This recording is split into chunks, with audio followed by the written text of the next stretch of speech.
Hey guys, posting another video today. I figured I would talk about my fairly recent experience with discovering my oldest has asthma.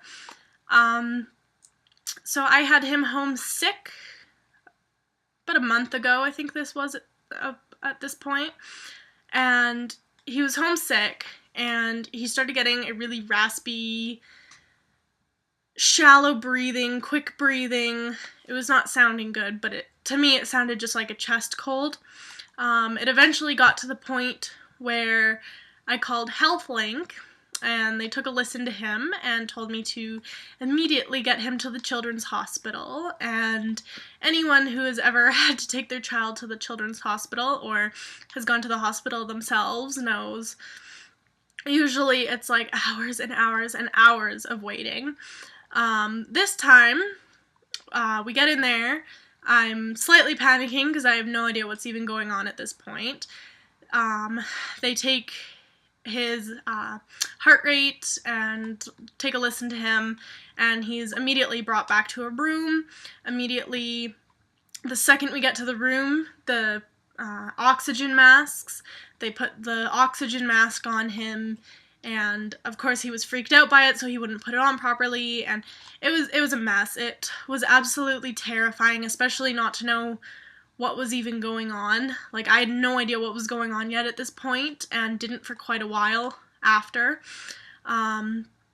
Finally, they came in with some medications and told me that they believed it was asthma, and then we'd give him these medications and see if he responded to them. It basically meant he had asthma.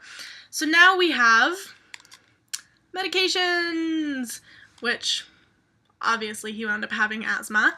So basically, there is, thankfully, I'll start with this first. Thankfully, he only really gets it when he is congested, basically when he gets sick. So this is not an everyday thing, and they hope it'll be gone by the time he's 15. So, sorry bud, 13 more years. So basically, there's the two medications. The blue one is the most important one. This is the one that actually helps him and makes sure he can breathe. And then this one is basically the one that you give before this one, so it kind of opens up the airway a little bit better to make this medication work better. There's also, for children, there's this chamber thing that you put onto here, and then there's the mask part that you put on the child. I don't have that here with me right now. It's at daycare where they are, so I always have these on me at all times for just in case.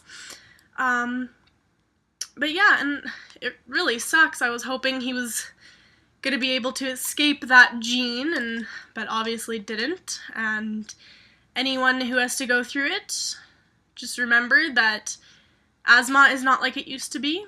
It is, as long as you're giving medication properly and watching out for signs, it is very manageable. It is life-risking, but if you're giving medication properly, it's also not the end of the world if your child has it. And at first I was kind of worried about it at first, honestly. And then when I realized that it can be controlled under medication. So, yeah. Okay,